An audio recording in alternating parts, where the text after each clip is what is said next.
CSIR net exam एकदम sir पे है, 10 दिनों में होने वाली है और आपको बहुत एंजाइटी हो रही है, डर लग रहा है कि क्या होगा, कैसे क्वेश्चंस आएंगे और कैसे मैं टैकल करूंगा या करूंगी। अगर ये सारी फीलिंग्स आपके दिमाग में चल रही है अभी, तो इस वीडियो में बने रहना, क्योंकि मैं शेयर करने वाली हूँ यूनिट 1 से लेके यूनिट 13 तक मेरा पर्सपेक्टिव, क्या इम्पोर्टेंट होगा और क्या इम्पोर्टेंट नहीं है। मुझे अभी भी याद है जब मैंने ये एग्जाम दी थी, तब इतना प्रेशर था मेरे ऊपर कि पढ़ाई हो चुकी थी, पर हमेशा जब पढ़ाई होती है तब ऐसा लगता नहीं कि पढ़ाई हो रही है। ये एग्जाम मैंने दी और क्लियर भी की, और इस वीडियो में मैं सारी स्ट्रेटजी शेयर करने वाली हूँ। और टेंशन मत लेना, क्योंकि अगर 10 दिन भी बाकी हो तो कहाँ पे फोकस करना है और कहाँ पे नहीं, ये आपको इस वीडियो से पता चलेगा।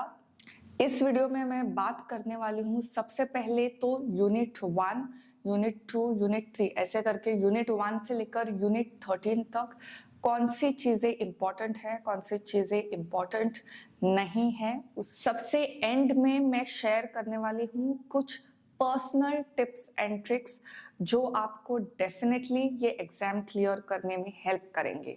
तो अगर आपके कलेजे को थोड़ी ठंडक चाहिए और इस टेंशन से थोड़ी राहत चाहिए, तो ये वीडियो एंड तक देखना तो बनता है। मेरे पास सामने नोट्स भी पड़े हुए हैं और सिलेबस भी पड़ा हुआ है, तो एक एक करके जानते हैं और देखते हैं कि क्या मेरा पर्सपेक्टिव है।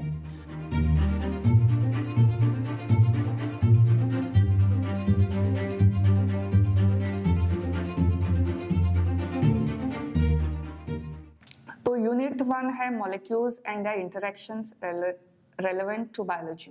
ओके, ये जब टाइटल हम देखते हैं तो सबसे पहले क्या होता है कि ये एक्चुअली यूनिट है बायोकेमिस्ट्री। ओके, इसको शॉर्ट में बायोकेमिस्ट्री भी बोलते हैं। तो यहाँ पे स्पेसिफिकली लिखा है इंटरेक्शंस रेलेवेंट टू बायोलॉजी। तो इसमें ध्यान रखने वाली बात ये है कि जब मैंने भी प्रेपरेशन मेरी स्टार्ट की थी, तब मुझे भी लगा था कि ये यूनिट काफी टफ होगा, क्योंकि इसमें प्रॉब्लम्स भी है, इसमें न्यूमेरिकल्स भी है। पर एक बात मैं बता दूं, अगर आपने इसके फंडामेंटल्स अच्छे से याद कर लिया ना, तो इससे इजी यूनिट और कोई हो नहीं सकता, क्योंकि इसको ज्यादा आप घुमा नहीं सकते। दूसरी बात है कि मैथ्स को आप एक सर्टेन एक्सटेंट तक क्वेश्चन को घुमा सकते हो, उससे ज्यादा आप ट्विस्ट नहीं कर सकते हो क्वेश्चन को। वही अगर आप बाकी के यूनिट्स देख लो, तो उसमें क्वेश्चन को ट्विस्ट करने का मतलब, अगर यहाँ से खाना है तो यहाँ से फूड खाना लेके आने का और खाने का, ये चीजें बहुत चलती है। पर इस यूनिट में ऐसा नहीं होता है। Questions are very straightforward, और अगर आपको इनके कॉन्सेप्ट्स पता है ना, तो मतलब इससे इजी यूनिट तो कोई हो ही नहीं सकता। तो सबसे पहले तो structure of atoms, molecules and chemical bonds. Chemical bonds जो है उसको, उस पे फोकस करना। इस वीडियो में मैं ज्यादा डिटेल में नहीं जा पाऊंगी, क्योंकि नहीं तो मुझे 2-3 घंटे ऐसे ही लग जाएंगे। इसके लिए मैं और कोई वीडियो बना दूंगी। पर जहां तक सिलेबस का सवाल है, composition, structure and function of biomolecules, carbohydrates, lipids, proteins, nucleic acids and vitamins। Usually जो क्वेश्चंस आते हैं वो सराउंडिंग प्रोटीन्स आते हैं, क्योंकि proteins are really important for our own life. Okay, तो जो भी इंपॉर्टेंट है डेली लाइफ में, वैसे तो सब चीजें इंपॉर्टेंट है, पर प्रोटीन्स जो है वो एंजाइम्स भी है। एंजाइम्स जो है वो भी प्रोटीनेशियस नेचर के होते हैं। तो जो मेजरली जो क्वेश्चंस आते हैं वो सराउंडिंग प्रोटीन्स आते हैं। अगर आप स्टेबलाइजिंग इंटरेक्शंस की बात करो, van der Waals, electrostatic, hydrogen bonding, hydrophobic interactions, तो कौन से मॉलिक्यूल में कौन सा इंटरेक्शन है ये जानना बहुत जरूरी है, क्योंकि वो आपको डायरेक्टली हाइड्रोस्टैटिक बॉन्ड्स क्या है, वैन डर वाल बॉन्ड क्या है, वो नहीं पूछेंगे, क्योंकि वो तो सबको पता है। पर कौन से मॉलिक्यूल में क्या बॉन्ड है, ये जरूर क्वेश्चन आता है, तो उस पर थोड़ा ध्यान दें। Principles of physical chemistry, pH, buffer, reaction kinetics, thermodynamics, colligative properties.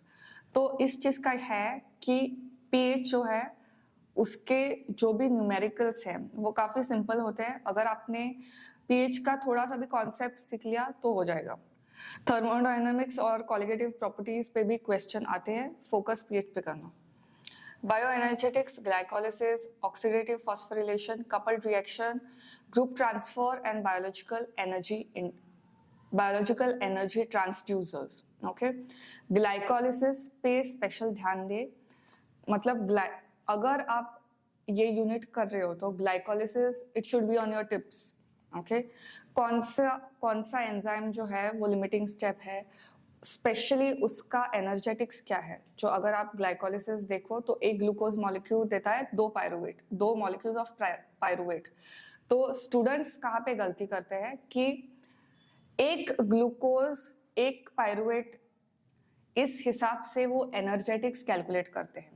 ठीक है, तो इस हिसाब से अगर आप एनर्जेटिक्स कैलकुलेट करोगे तो वो हमेशा ही गलत निकलेगा. इस हिसाब से जो प्रोड्यूस होता है फाइनल एनर्जी इक्विवेलेंट्स जो होते हैं वो 2 NADH और 2 ATP होता है. ठीक है, ना कि एक ATP और एक NADH. तो इस एनर्जेटिक का ध्यान रखें. अगर वो TCA साइकिल एंटर करता है तो 2 मॉलिक्यूल ऑफ पायरुवेट वो एंटर करते हैं और उस हिसाब से जो भी एनर्जेटिक्स है वो मल्टीप्लाइड बाय 2 होता है. जो भी ATP या NADH है वो हमेशा काफी इंपॉर्टेंट रहता है इन चीजों में. Principles of catalysis, enzymes and enzyme kinetics, enzyme regulation, mechanism of enzyme catalysis and isoenzymes. जो भी कैटालिसिस के माध्यम है, जो भी एंजाइम की कैटालिसिस है, एंजाइम इनहिबिशन है, सब आपको मतलब अगर समझ में नहीं आता ना तो रट के चले जाओ. Conformation of proteins, Ramachandran plot, secondary structure, domains, motifs and folds. इसका आपको मीनिंग पता होना चाहिए. सेकेंडरी स्ट्रक्चर क्या है, डोमेन्स, मोटिव्स. क्वेश्चंस जो यूजुअली आते हैं वो रामचंद्रन प्लॉट पे आते हैं. आपको प्लॉट का फिगर दिया जाता है और इस पे आपको क्वेश्चन पता चलते हैं. तो कौन से क्वाड्रेंट में, कौन से एरिया में सेकेंडरी स्ट्रक्चर है, कौन से एरियाज में क्या है, ये आपको पता होना चाहिए अगर आपको ये यूनिट मास्टर करना है तो. Conformations of nucleic acids, helix, ABZ, tRNA and micro RNA. Usually जो क्वेश्चंस आते हैं वो हेलिक्स, ABZ इस पे आते हैं. मतलब अगर आप ये स्टडी कर रहे हो तो आपने अभी तक तो कंपैरिजन बनाया ही होगा कि कितना एंगस्ट्रॉम, उसकी लेंथ ABZ, इसमें से लेंथ क्या होती है, इसका डायमीटर क्या होता है, दोनों बेसिस के बीच में क्या डिस्टेंस होता है, इस पे यूजुअली क्वेश्चंस आते हैं. और यूजुअली वो पार्ट B में आते हैं, पार्ट C में उतने नहीं आते हैं. पर आपको इसकी नॉलेज होनी चाहिए क्योंकि कहीं पे भी अगर उन्होंने पार्ट C में क्वेश्चन पूछ लिया माइक्रो RNA या tRNA, तो माइक्रो RNA क्या है, tRNA क्या है, ये आपको पता होना चाहिए. Stability of proteins and nucleic acids, इस पे भी कभी कभार क्वेश्चंस आ जाते हैं. Metabolisms of carbohydrates, lipids, amino acids, nucleotides and vitamins. Okay, इसमें से सबसे ज्यादा इंपॉर्टेंट है कार्बोहाइड्रेट्स. अगर कुछ दिमाग में नहीं जाता है तो रट के चले जाओ. कौन सा एंजाइम लिमिटिंग स्टेप है, कौन सा एंजाइम सबसे फास्ट स्टेप है, इसका क्या एनर्जेटिक्स है, इसके क्या एंड प्रोडक्ट है, ये हर साइकिल में. जब मैं प्रिपेयर कर रही थी तो मैं एक टेबल बना लेती थी और हर साइकिल का कॉलम होता था और इसके बायो एनर्जेटिक्स क्या है, ये कितने ATPs प्रोड्यूस करता है, कितने ATPs खर्च करता है, कितने NADH खर्च करता है और कितने NADH प्रोड्यूस करता है, NADH या NADPH जो भी. उसके बाद इसके एंड प्रोडक्ट्स क्या है, इसमें क्या कंज्यूम होता है, इसका ब्लड शुगर लेवल पे क्या इफेक्ट पड़ता है. क्योंकि अगर आप ये सभी पाथवेज देख लो, metabolism is nothing but catabolism and anabolism, जो भी फॉर्मेशन है और जो भी ब्रेक डाउन है. तो ये सभी मतलब कुछ डिग्रेड हो रहा है, कुछ खर्च हो रहा है और कुछ प्रोड्यूस हो रहा है, कुछ बन रहा है. तो क्या खर्च हो रहा है और ये जब खर्च होता है तब उसमें क्या प्रोड्यूस होता है, और ये जो कुछ बनता है तो उसमें क्या ATPs प्रोड्यूस होता है, ये बाय हार्ट होना चाहिए. Okay, it should be at the tip of your tongue. Part C में कभी कभी क्या होता है कि आप के सारे क्वेश्चंस जो है वो लिंक हो जाते हैं ब्लड शुगर पे. जैसे अमाइनो एसिड मेटाबॉलिज्म, इसमें भी कहीं ना कहीं ग्लूकोज आ ही जाता है. अगर वो डायरेक्टली पाथवे में ना हो तो उसका जो एंड प्रोडक्ट है वो ग्लूकोज शुगर लेवल इन्फ्लुएंस करता है. अभी जो रिसर्च चालू है पूरे world wide, not just India, वो around sugar consumption, how sugar levels affect our bodies, उस पे है। तो ये सभी पाथवेज आपकी ब्लड शुगर को कैसे इन्फ्लुएंस करते हैं ये जानना बहुत ज़रूरी है। और इसका अगर आपको याद नहीं आता तो नोटबुक में बस लिख देना कि हर एक पाथवे का शुगर से, ग्लूकोज से क्या लिंक है। ये लिंक अगर आपको पता चल जाएगा तो अगर इसमें से कोई भी क्वेश्चन आएगा पार्ट सी में तो आप ऐसे आंसर कर सकते हो। Unit 2 cellular organisation. तो ये जो यूनिट है ना वो सेल बायोलॉजी का है, मतलब सेल के जो भी स्ट्रक्चर्स है इसमें क्या क्या इंपॉर्टेंट है और उसके मूवमेंट्स क्या होते हैं देखते हैं। बेसिक्स ऑफ अगर सेल बायोलॉजी की आप बात करो, इसमें सिंगल मेम्ब्रेन बाउंड ऑर्गेनेल्स कौन से है और डबल मेम्ब्रेन बाउंड ऑर्गेनेल्स कौन से है वो देखना है। डबल मेम्ब्रेन ऑर्गेनेल्स माइटोकॉन्ड्रिया और क्लोरोप्लास्ट है, ठीक है, बाकी के सारे सिंगल मेम्ब्रेन ऑर्गेनेल्स है। जब मेम्ब्रेन ट्रांसपोर्ट की बात करते हो तो फोकस रहे ट्रांसपोर्ट पर। ट्रांसपोर्ट में भी एक्टिव ट्रांसपोर्ट में भी primary active transport and specifically secondary active transport, इस पे भी थोड़ा ध्यान रहे। इसके इर्द गिर्द अगर ग्लूकोज के कनेक्शंस हैं तो वो भी इम्पोर्टेंट है।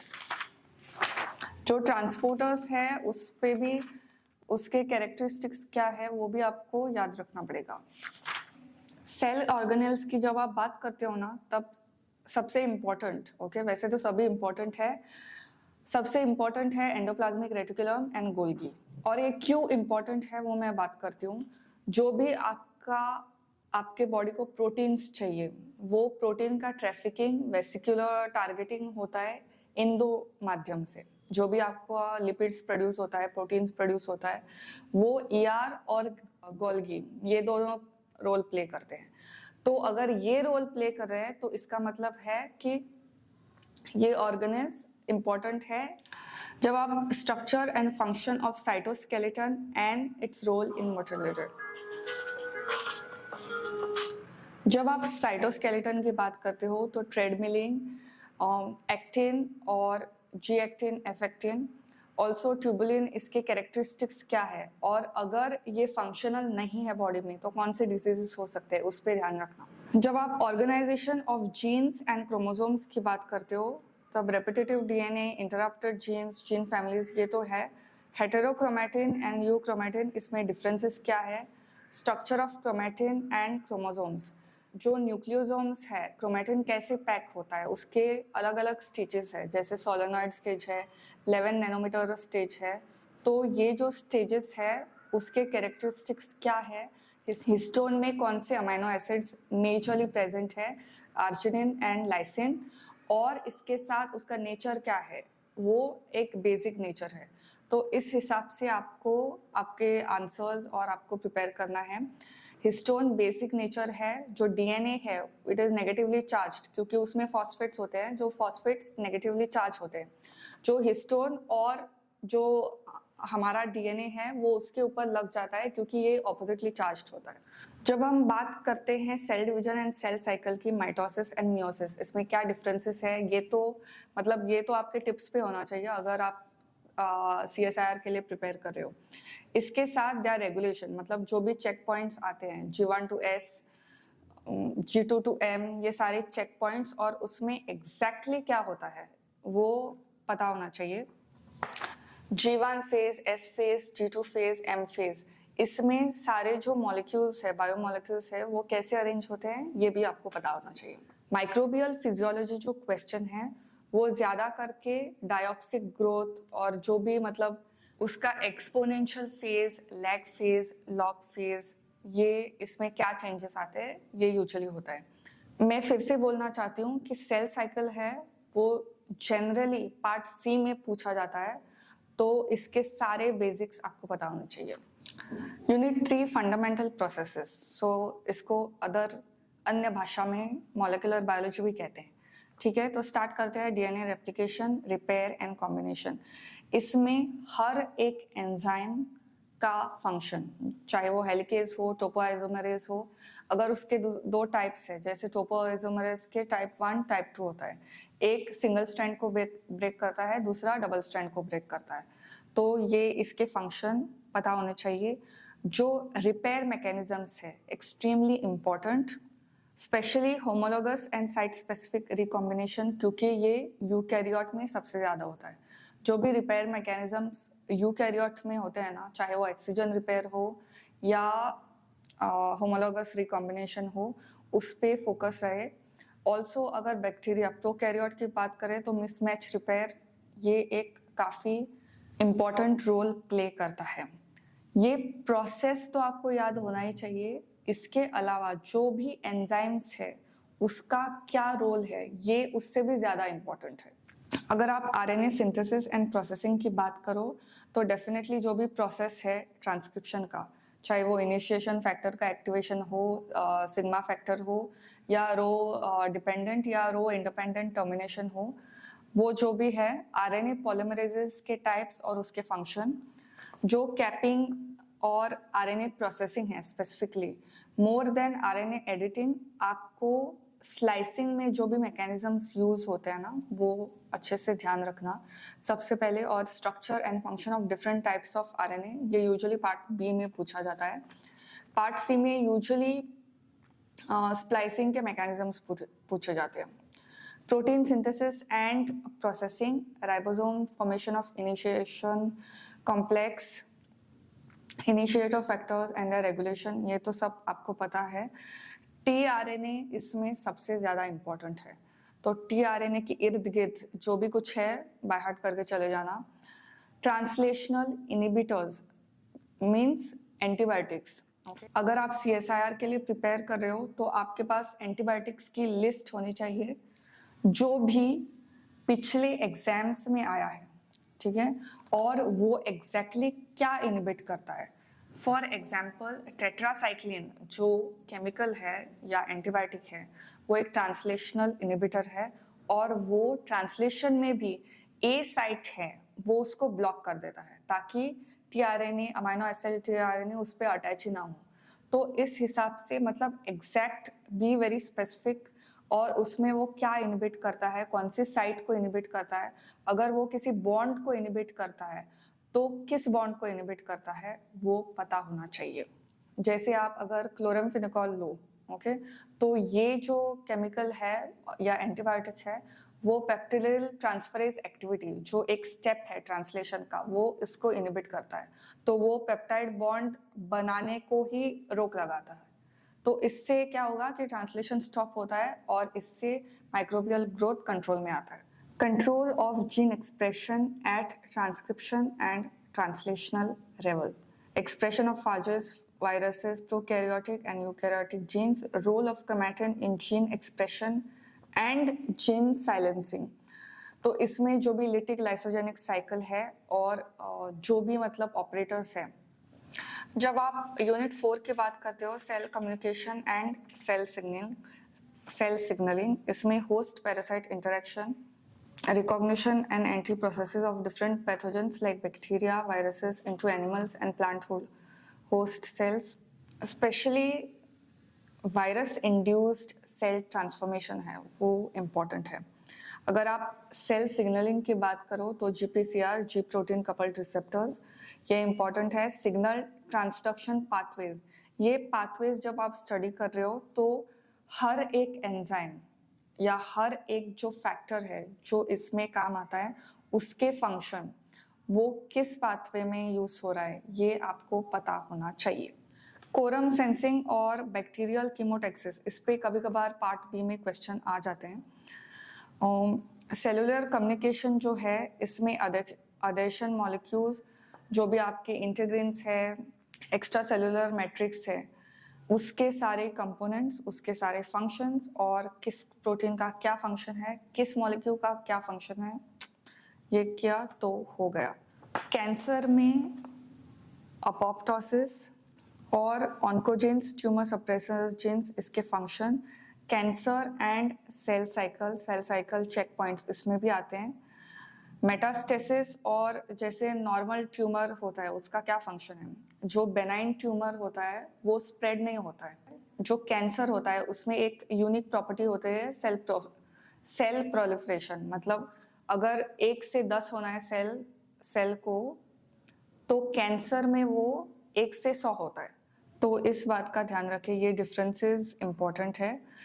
कैंसर यूनिट में सबसे ज्यादा इंपॉर्टेंट है जीन्स, जो भी ऑन्कोजीन्स है, ट्यूमर सप्रेसर्स जीन्स है, और इसके जो भी कंडीशंस है इसमें क्या रोल प्ले करता है, ये इंपॉर्टेंट है। जब आप इनेट एंड अडेप्टिव इम्यून सिस्टम, तो इसके जो क्वेश्चंस है वो अच्छे से समझ में आए तो ही अटेम्प्ट करना, क्योंकि ये कभी कभी मिसगाइडिंग होते हैं।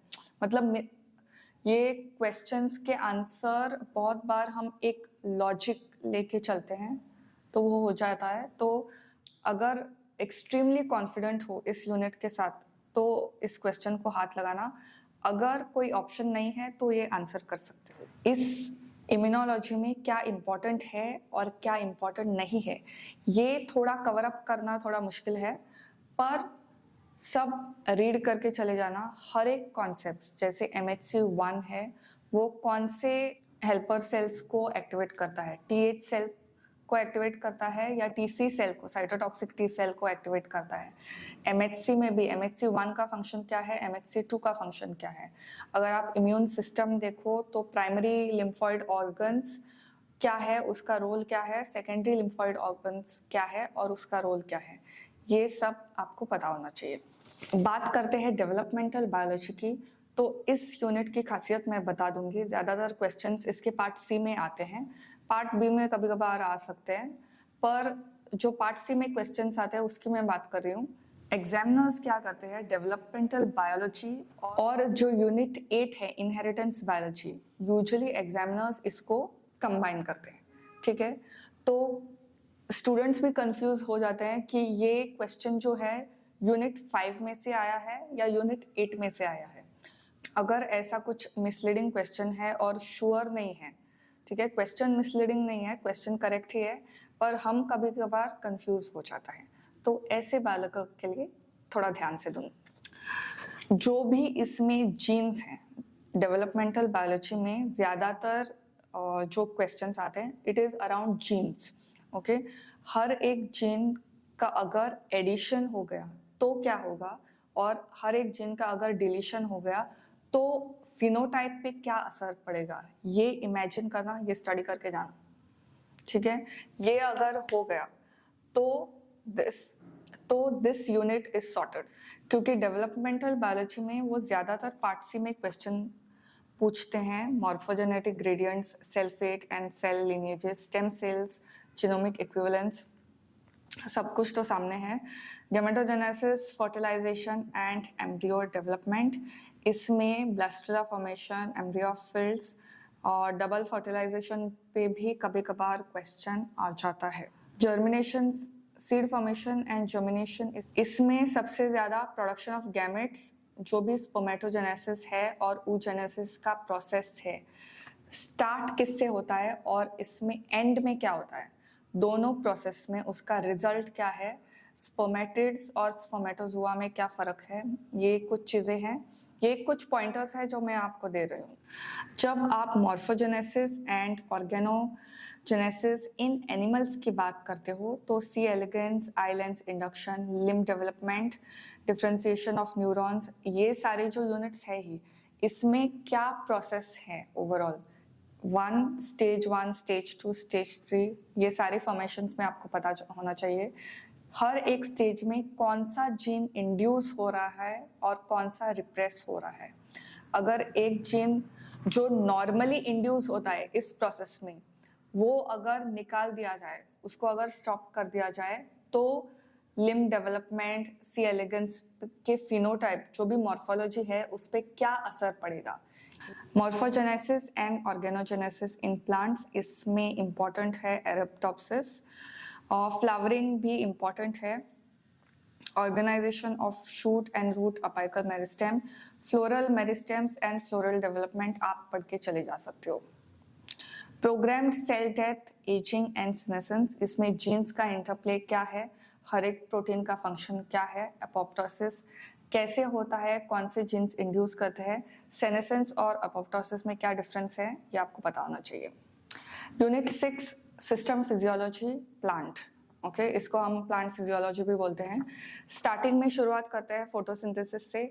इसमें लाइट हार्वेस्टिंग कॉम्प्लेक्सेस, जो भी मतलब फोटो सिस्टम 1 है, फोटो सिस्टम 2 है, इसका क्या फंक्शन है, क्या डिफरेंस है, इलेक्ट्रॉन एक्सेप्टर कौन है और एंड प्रोडक्ट क्या है। Carbon dioxide fixation, C3, C4 and CAM pathways, ये किन किन प्लांट्स में होता है। Respiration and photorespiration, citric acid cycle extremely important.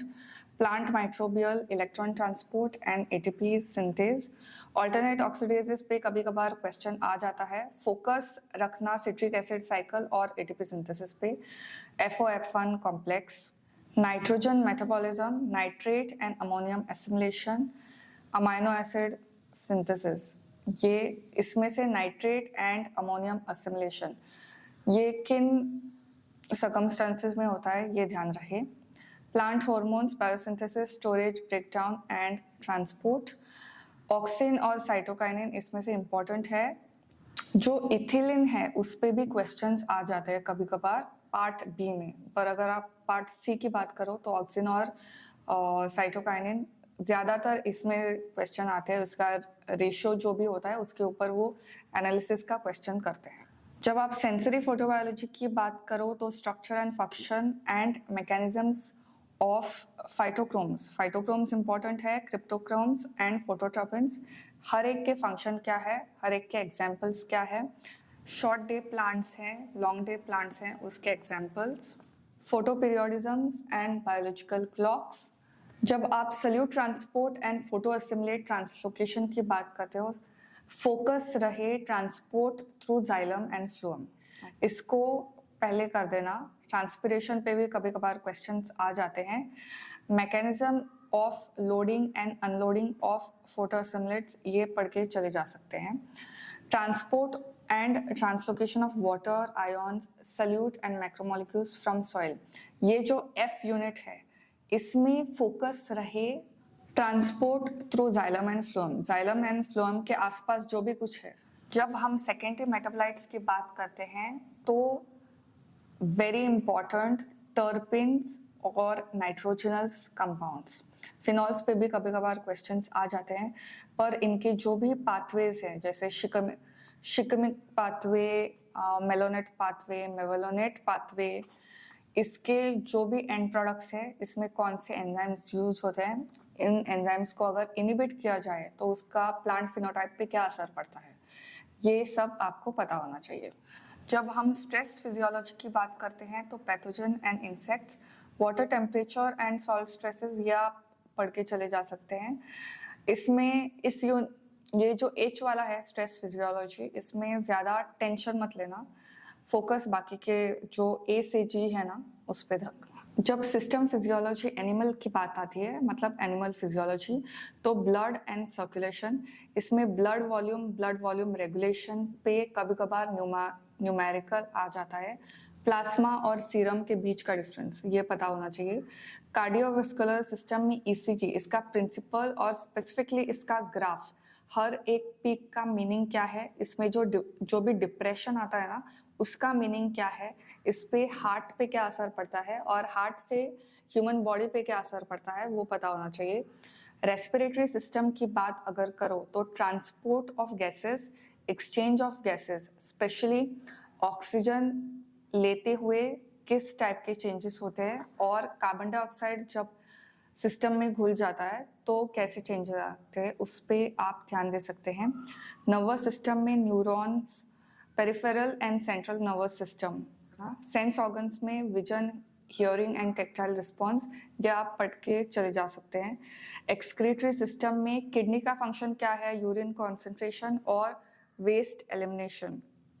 Blood volume, blood pressure, regulation of water balance, ये इस पे जूम करना थोड़ा।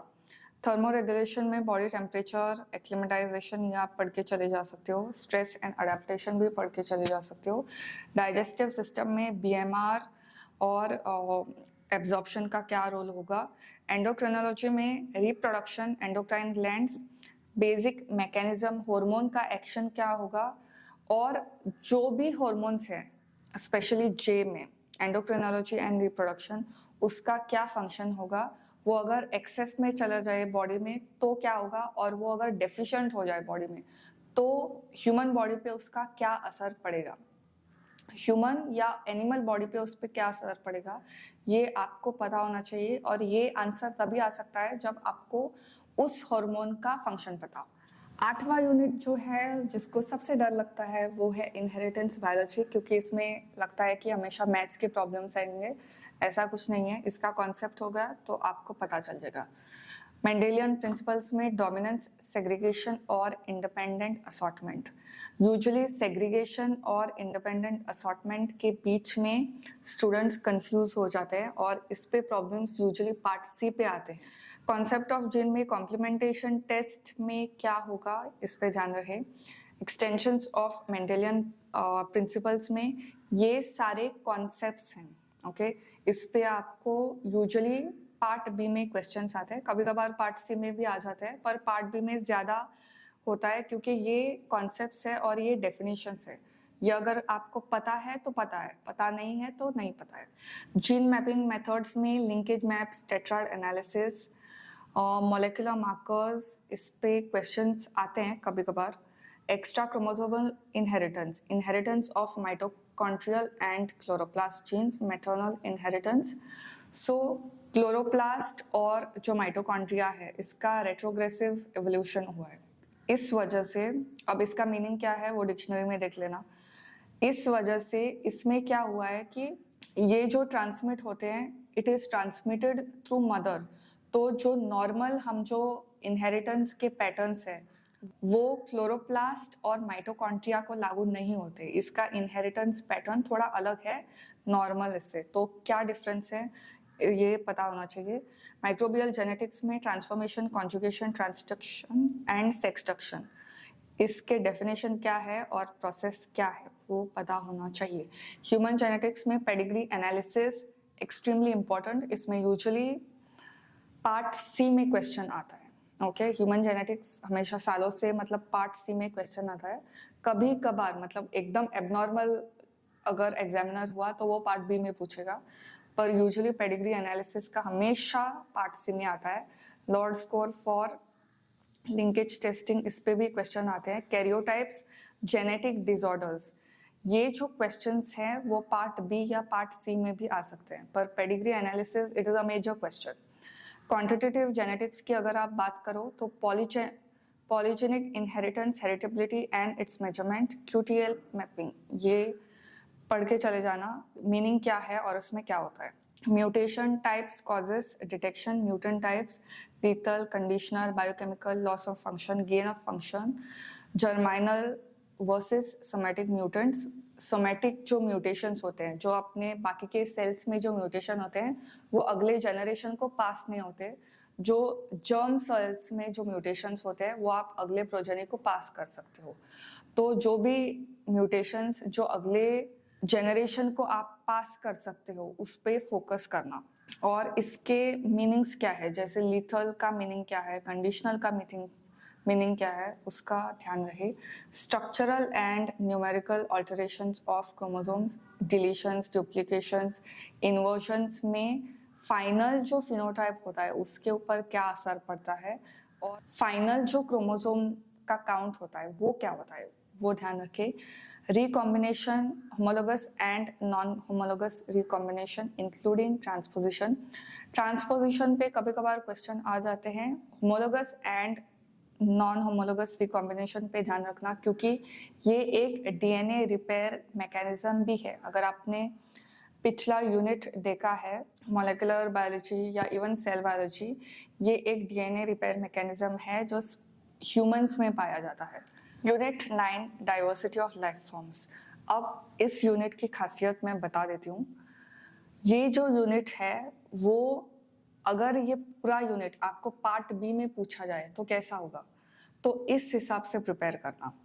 हर एक टर्म का डेफिनेशन आपको आना चाहिए, चाहे वो principles and methods of taxonomy हो, मतलब स्पीशीज लेवल और जीनस लेवल, उसमें क्या डिफरेंस है, लेवल ऑफ स्ट्रक्चरल ऑर्गेनाइजेशन क्या है, unicellular multicellular forms, adaptive modification क्या है इस पे, और outline classification of plants, animals and microorganisms, इस पे क्या यूज होगा, natural history of Indian subcontinent, जो भी पैटर्न है, seasonality and phenology of subcontinents, common parasites and pathogens of humans, organisms of conservation concern, rare endangered species, इसमें से फर्क। ये पूरा यूनिट ऐसे प्रिपेयर करना जैसे वो पार्ट बी में आएगा। अगर वो पार्ट बी में आएगा तो वो आपको मेमोरी को चेक करता है, ना कि आपके लॉजिक को। अगर रट्टा मारना है तो इस यूनिट में आप रट्टा मार सकते हो। Unit 10 ecological principles. अब इस यूनिट में मैं थोड़ा बता दूंगी और थोड़ी सी वार्निंग भी है। अगर आपको ये पूरा समझ में आ जाए तो ही इसे आंसर करना। अगर ऑप्शन आता है आपको कि आपके पास मतलब 3-4 क्वेश्चंस है, क्योंकि आपको सब कुछ तो आंसर नहीं करना है, तो ये यूनिट के क्वेश्चंस जो है वो बैकअप में रखना। ये यूनिट पढ़ के बिल्कुल चले जाना, सब कुछ पता होना चाहिए, पर आंसर करते टाइम अगर और कोई क्वेश्चन आपको नहीं आ रहा है और ये क्वेश्चन आ रहा है तो आंसर करना। Keep this question as a backup answer करते टाइम, ठीक है? पढ़ के तो सब कुछ जाना है। The environment, physical environment and biotic environment, biotic and abiotic factors, habitat and niche, concepts of habitat and niche, niche width and overlap, resource partitioning and character displacement. Resource partitioning and character displacement में कई बार part C में questions आ चुके हैं। Population ecology में सबसे ज्यादा important RNK selection, population strategies और as structured population जो है, इस पे भी आप फोकस कर सकते हो। पॉपुलेशन इकोलॉजी एक ऐसा सब्जेक्ट है, वो सिर्फ हमें नहीं, काफी जो मतलब देश है उनको अफेक्ट करता है। यंग पॉपुलेशन कितनी है, जो एजिंग पॉपुलेशन कितनी है, वो परसेंटेज कितना है, और इसके ऊपर जो हमारी कंट्री है या कोई भी कंट्री है उसका डेवलपमेंट जो है वो यंग पॉपुलेशन कितना है और एजिंग पॉपुलेशन, इसका जो रेशियो है, परसेंटेज है, वो एज पिरामिड कैसा है, इस पे डिपेंड करता है। इसलिए पॉपुलेशन इकोलॉजी इसमें सबसे ज्यादा इंपॉर्टेंट है। स्पीशीज इंटरेक्शंस की बात अगर आप करो तो types of interactions, interspecific competition, इनके मीनिंग क्या है और ये कौन से स्पीशीज में पाया जाता है, ये इंपॉर्टेंट है। अगर आप कम्युनिटी इकोलॉजी की बात करो तो nature of communities, edges and ecotones, ये क्या है और इसका मीनिंग क्या है। इकोलॉजिकल सक्सेशन में स्टेप्स, जो भी स्टेजेस आते हैं सक्सेशन में, चाहे वो एक्वेटिक सक्सेशन हो या वो टेरेस्ट्रियल सक्सेशन हो, इसमें हर एक स्टेज के बाद कौन सा स्टेज आता है, उस स्टेज में कौन से चेंजेस आते हैं, ये आपको पता होना चाहिए। अगर बीच में से भी कोई स्टेज में उठा के क्वेश्चन करूँ तो इसके आगे के स्टेज कौन सा है और इसके पीछे का स्टेज कौन सा है, ये आपको पता होना चाहिए। इकोसिस्टम इकोलॉजी में energy flow and mineral cycling, ये चाहे वो कार्बन की साइकिल हो, नाइट्रोजन की साइकिल हो या फास्फोरस की साइकिल हो, इसमें हर एक साइकिल के स्टेजेस और एक स्टेज से दूसरे स्टेज के जाते टाइम कौन से चेंजेस आते हैं, ये पता होना चाहिए। बायोज्योग्राफी में ये वो मतलब वो उसको बाय हार्ट करने के अलावा और कोई चारा नहीं है। मेजर टेरेस्ट्रियल बायोम्स, आइलैंड बायोज्योग्राफी और बायोज्योग्राफिकल जोन्स ऑफ इंडिया, ये यूजुअली पार्ट बी में पूछा जाता है। अगर वो पार्ट बी में आया तो वो मेमोरी को टेस्ट करता है, तो बिंदास मतलब क्वेश्चन आंसर कर सकते हो। अगर वो पार्ट सी में आ रहा है इकोलॉजी का क्वेश्चन, तो बहुत ही श्योर हो तो ही आंसर करना। और इस क्वेश्चंस को मैं फिर से दोहरा रही हूँ, इसको बैकअप के तौर पे रखना, क्योंकि बहुत बार मैंने देखा है और ये गलती मतलब मैंने भी इतनी बार की है कि हमें लगता है कि ecology is very easy. Ecology के जो कॉन्सेप्ट्स है, जो पढ़ते टाइम लगता है कि मतलब बहुत इजी है, पर पार्ट सी में क्वेश्चन को ऐसे घुमाते हैं कि पता नहीं चलता क्या सही है और क्या गलत है। यूनिट 11 इवोल्यूशन एंड बिहेवियर, इसमें सबसे ज़्यादा इम्पॉर्टेंट है डार्विन, क्योंकि अभी तक जो भी कॉन्सेप्ट्स इवोल्यूशन के हैं उसमें सबसे ज़्यादा एक्सेप्टेंस, सबसे ज़्यादा मान्यता जो मिली है वो डार्विन की है। दो ये स्टार्ट इवोल्यूशन का क्या था लामार्क ने, पर एक्सेप्टेंस जो भी मिला है वो डार्विन का। तो डार्विन के जो भी कॉन्सेप्ट्स है इसको ध्यान पे रखना। Origin of cells and unicellular evolution, इसमें ओरिजिन ऑफ यूकैरियोटिक सेल्स, ये कॉन्सेप्ट्स आपको पता होना चाहिए। Concept of Oparin and Haldane, और जो अबायोटिक सिंथेसिस है अमाइनो एसिड्स का। पैलियोंटोलॉजी एंड इवोल्यूशनरी हिस्ट्री, इसमें सबसे ज़्यादा इम्पॉर्टेंट है eras, periods and epochs. Eras, periods and epochs, इसमें हर इरा में कौन एक्सटिंक्ट हुआ, किसका बर्थ हुआ, कौन से स्पीशीज आ गए और कौन प्रोलिफरेट होगा, ये आपको पता होना चाहिए। कुछ इराज है जो कुछ स्पीशीज का ओरिजिन हुआ, मतलब वो जन्मे, और कुछ इराज जो है वो उस स्पीशीज का ग्रोथ जो है वो 2 से मतलब बहुत मिलियन तक गया। क्वेश्चन बहुत ध्यान से पढ़ना कि क्वेश्चन में क्या पूछा जा रहा है। क्या इस स्पीशीज का ओरिजिन पूछा जा रहा है कि फर्स्ट टाइम स्पीशीज कब अपीयर हुआ, उसको ओरिजिन बोलते हैं, या इसका प्रोलिफरेशन, अलग भाषा में डोमिनेंस, डोमिनेंस कब आता है, ओरिजिन होता है तब डोमिनेंस नहीं आता है, ओरिजिन के बाद जो भी इरा आता है उसमें डोमिनेंस आता है। तो डोमिनेंस का क्या है और एक्सटिंक्ट कब हुआ, क्वेश्चन में क्या पूछा है उस हिसाब से आंसर देना। मॉलिक्यूलर इवोल्यूशन, ये सारे कॉन्सेप्ट्स है जो आपको पता होना चाहिए। मैकेनिज्म में population genetics very important, Hardy Weinberg law very important, speciation, allopatricity, convergent evolution, sexual selection, coevolution, ये सारे कॉन्सेप्ट्स है जिसके मीनिंग आपको पता होना चाहिए। ब्रेन बिहेवियर एंड इवोल्यूशन, इसमें किन सिलेक्शन, एल्ट्रुइज्म, फोकस एल्ट्रुइज्म पे रहे, ग्रुप सिलेक्शन, न्यूरल बायस, लर्निंग, मेमोरी, कॉग्निशन पे कभी कभार क्वेश्चंस आ जाते हैं, माइग्रेशन पे भी कभी कभार क्वेश्चंस आ जाते हैं।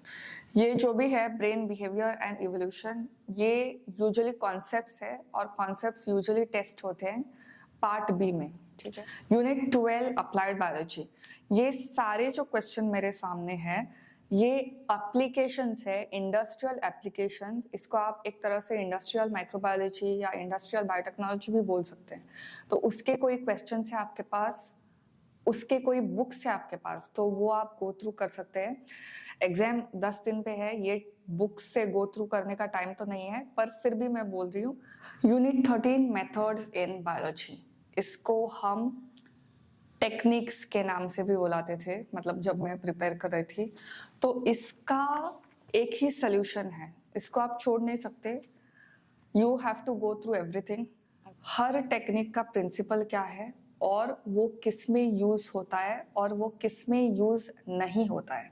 जैसे अगर आप कॉन्फोकल माइक्रोस्कोपी का एग्जाम्पल ले लो, तो कॉन्फोकल माइक्रोस्कोपी में आप लाइव सेल्स भी देख सकते हैं, जो यूजुअली ब्राइट फील्ड में हमेशा पॉसिबल नहीं होता है, जो रेगुलर माइक्रोस्कोप में हमको फिक्स करना पड़ता है।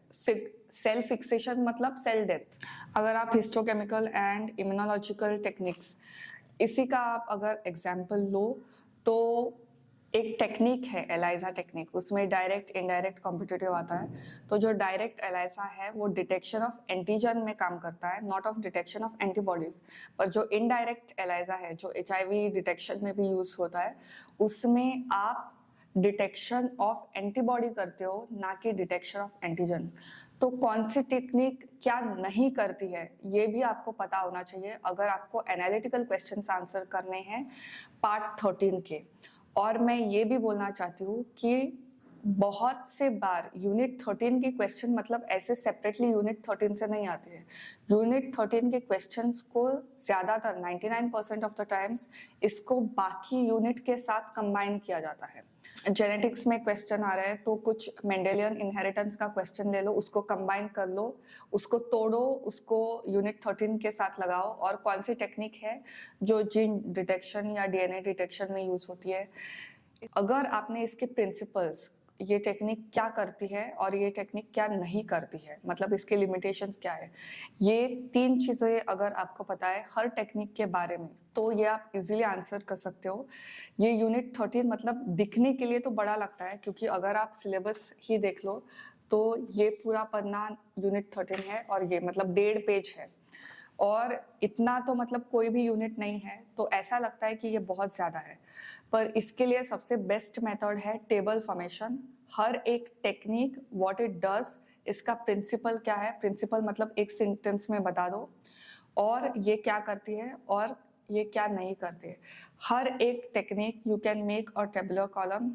लैपटॉप में करना है तो एक्सेल में कर सकते हो, नोटबुक पे करना है तो कॉलम पे। मेरे कैमरा का SD कार्ड खत्म होने वाला है और मुझे वो दिख रहा है, तो मैं जल्दी से कुछ टिप्स दे देती हूँ कि अगर आप इसके लिए प्रिपेयर कर रहे हो तो पहली बार इसमें नेगेटिव मार्किंग है, तुक्के मत मारना, खुद के ऊपर थोड़ा एहसान करना, और इस एग्जाम में तुक्के बिल्कुल मत मारना। गेस वर्क का स्कोप ही नहीं है, क्योंकि इसमें नेगेटिव मार्किंग है। पहली बात तो मैंने पहले भी इस पे वीडियोस बनाए हैं, वो नेट प्लेलिस्ट में है, वो देख लेना।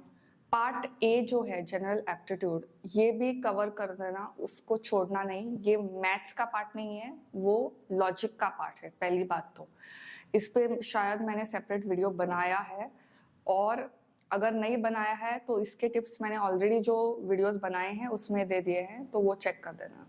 पार्ट बी जो है वो मेमोरी को चेक करता है। अगर आपको पता है, पता नहीं है, नहीं पता है। पार्ट सी जो है वो एनालिसिस को चैलेंज करता है। एनालिसिस मतलब आपका जो लॉजिकल ब्रेन है उसको चैलेंज करता है। तो स्टूडेंट्स को क्या लगता है कि पार्ट सी बहुत टफ है, ठीक है, तो पार्ट सी टफ नहीं है, मेरे हिसाब से पार्ट बी टफ है, क्योंकि पार्ट सी में अगर फिर भी आपने तुक्का लगाया तो फिर भी चल जाएगा। आइडियली तो नहीं लगाना है, पर अगर लगाना है तो पार्ट सी में अगर लगाया तो फिर भी चल जाएगा, पर पार्ट बी में बिल्कुल मत करना ऐसे, क्योंकि पार्ट बी आपके मेमोरी को टेस्ट करता है। अगर आपको पता है, पता नहीं है, नहीं पता है।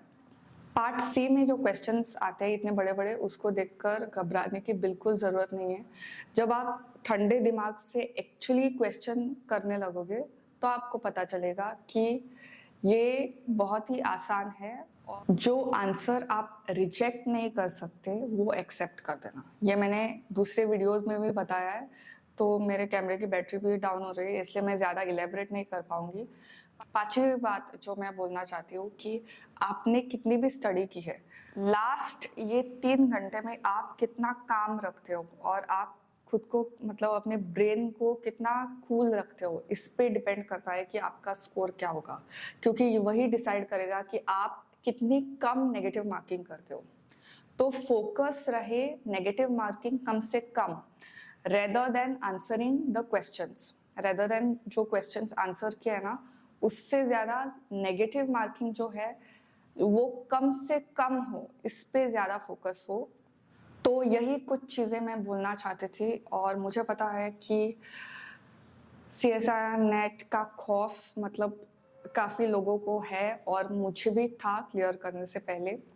मेरी जर्नी में शायद किसी और वीडियो में बताऊंगी, ये टाइम उसके लिए नहीं है। तो all the best for exams.